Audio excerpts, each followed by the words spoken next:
Assalamualaikum warahmatullahi wabarakatuh. Kita bertemu kembali dalam mata pelajaran bimbingan dan konseling. Semoga kalian semua dalam keadaan sehat walafiat.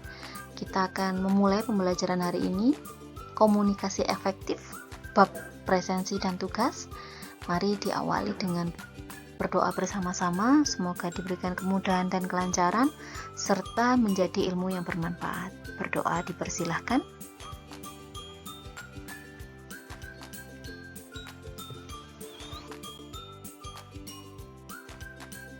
Oke, untuk kali ini kenapa bab pembahasannya adalah presensi dan tugas? Karena saya untuk anak kelas 9 ini luar biasa mendapat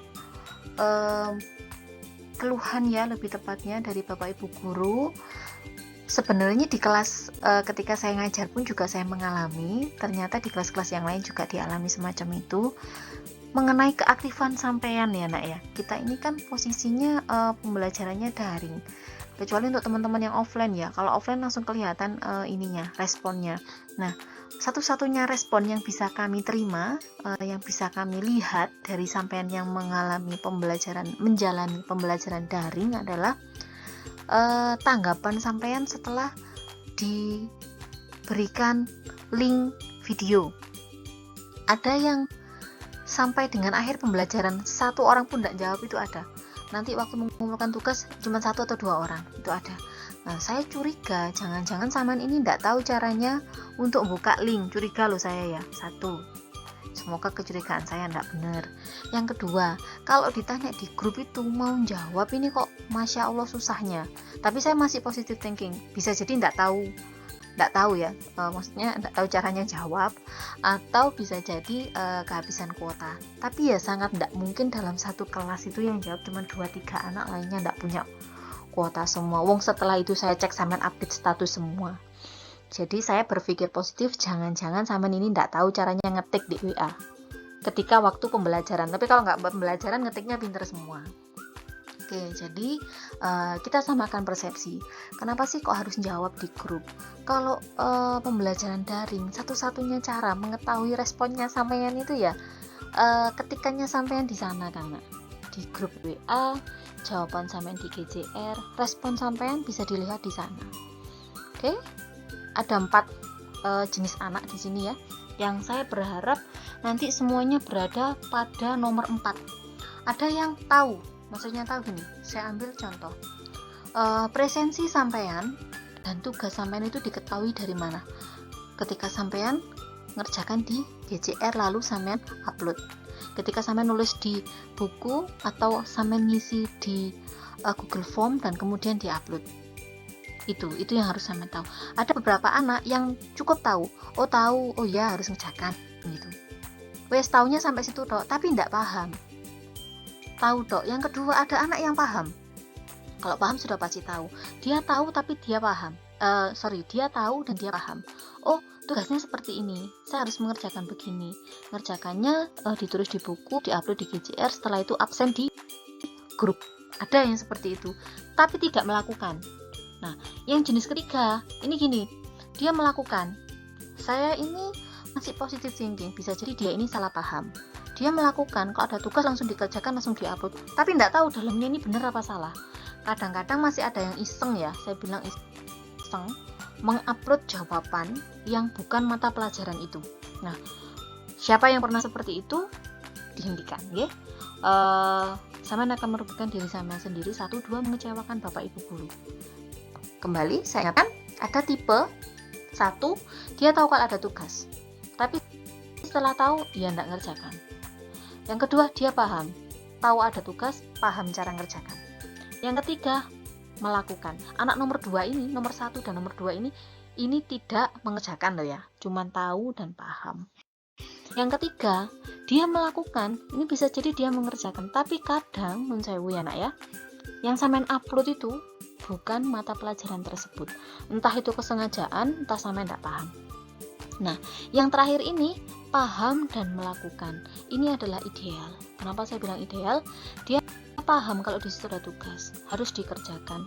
Kapan tenggang waktunya? Kapan maksimal dikumpulkan? Ngumpulkannya bagaimana? setelah mengumpulkan harus presensi. Nah, ini ada di nomor 4. Makanya saya harapkan setelah saya jelaskan semacam ini, kalau masih ada yang kesulitan, misal nggak bisa upload lah, nggak bisa, nggak paham dengan maksud soalnya, tanya biar sampean paham. Setelah itu sampean bisa melakukan, bisa menyelesaikan tugas-tugasnya sampean. Dikoreksi masing-masing dirinya saat ini berada di level berapa.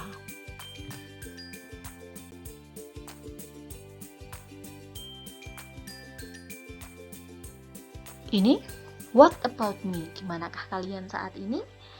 Kadang-kadang saya juga sedikit bingung ya, kalau waktu mata pelajaran itu grup tuh kok bersih gitu ya, nggak ada yang tanya. Dari tadi bapak ibu gurunya memberikan materi wisuda, modelnya itu kayak kita ngajar kelas kosong. Nah, ini yang harus diperbaiki anak ya. Salah satu kuncinya komunikasi efektif itu adanya feedback, adanya respon.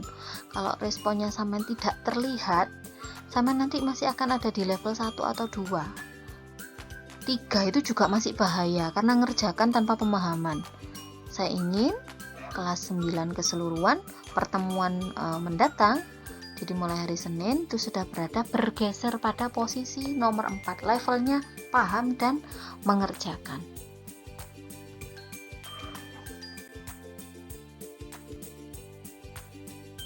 Dimulai dari mana? Introspeksi dirinya masing-masing, sadar dulu. Makanya saya tadi tanya, sampean di posisi nomor berapa? Sadar diri dulu. Yang kedua, oh ya itu salah. Jadi punya kesadaran bahwa itu salah. Berikutnya apa? Lakukan perbaikan.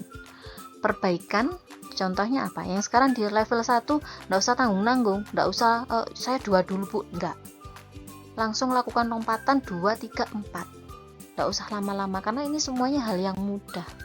Saya yakin sampean sebenarnya bisa.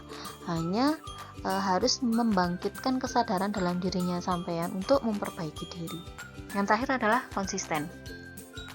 Seseorang yang konsisten itu di dalam dirinya sudah sadar, ini adalah hal yang baik, ini hal yang saya butuhkan. Maka saya harus melakukan tanpa perlu diingatkan berulang-ulang, tanpa perlu harus diberikan hukuman. Jadi, kalau selama ini sampean itu sudah melakukan tugas dengan baik, dipertahankan konsistensinya.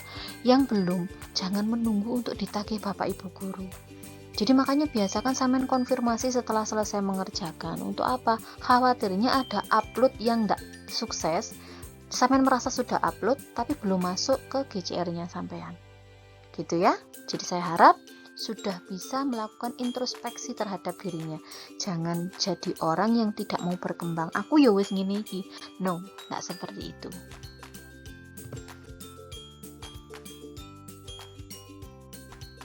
Saya ingatkan, pilihan ada di tangan sampean semuanya.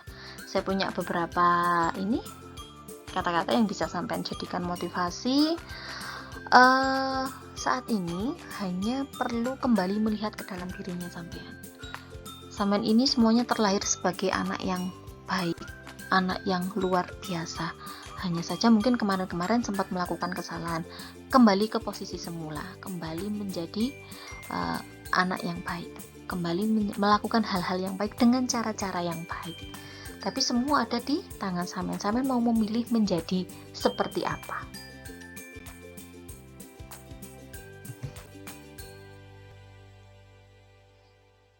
Ini yang harus sampean ingat. Sampean saat ini posisinya siswa kelas 9 SMP. Waktu tidak bisa diputar kembali. Dan ingat, waktu itu sifatnya singkat. Harus melakukan upaya perbaikan terus-menerus. Masa depannya sampean masih panjang, sampean masih ada kesempatan untuk memperbaiki. Dan ingat, tidak semua orang memiliki keberuntungan seperti sampean saat ini. Masih banyak yang kepingin sekolah, tidak keturutan. Masih banyak yang mungkin sekolah kesulitan dengan fasilitas internet dan lain sebagainya, tapi sampean enggak. Maka itu yang harus sampean syukuri, jangan disia-siakan.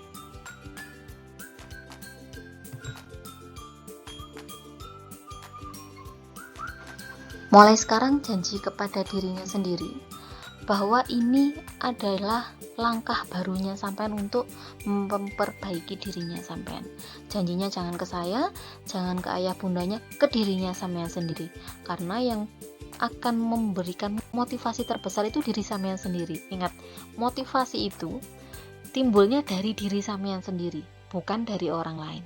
Kalau memang sampean perlu seseorang untuk menambah motivasi, it's okay, enggak masalah. Tapi ingat saya sampaikan ke sampean bahwa sebuah kekuatan, sebuah dorongan itu yang terbesar adalah diri sampean sendiri. Janjikan kepada diri sampean sendiri, mulai saat ini sampean akan memulai untuk hal baru, hal baik.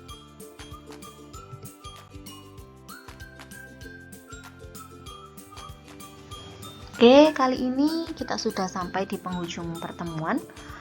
Saya tidak akan memberikan tugas yang harus diupload di GJR. Saya percaya sampai semua amanah. Jadi tugasnya kali ini adalah googling aja, dicari bagaimana cara memanfaatkan sosmed dan internet untuk menunjang proses belajar. Saya harap pertemuan mendatang kita bisa lebih lancar untuk pembahasan, karena sampean sebelumnya sudah mempelajari terlebih dahulu materi untuk pertemuan mendatang. Saya akhiri pertemuan pada kali ini.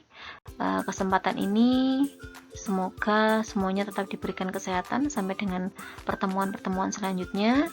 Ilmunya bisa bermanfaat, semangat belajarnya tetap dijaga. Saya akhiri.